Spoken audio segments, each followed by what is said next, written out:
Today I'm going to be showing you how to make a spicy Thai peanut pasta dish.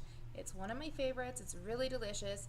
There's a lot of ingredients, but it's actually super easy once you see how I do it. So let's go.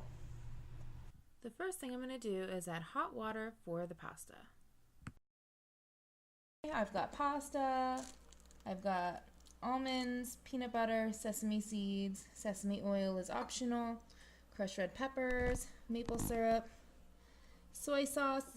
I've got gluten-free soy sauce here, some frozen vegetables, carrots and corn is recommended, and then we've got lime juice and rice vinegar.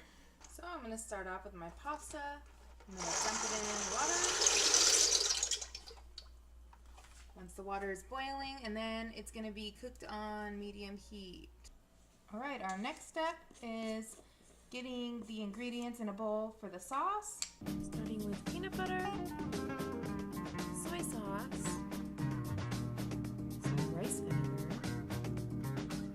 maple syrup, sesame oil, lime juice, sesame seeds, some chili peppers, and then some almonds.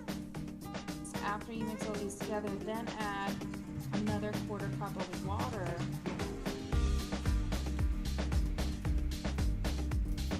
Is finished cooking. I'm just going to go ahead and strain it. A big strainer in here.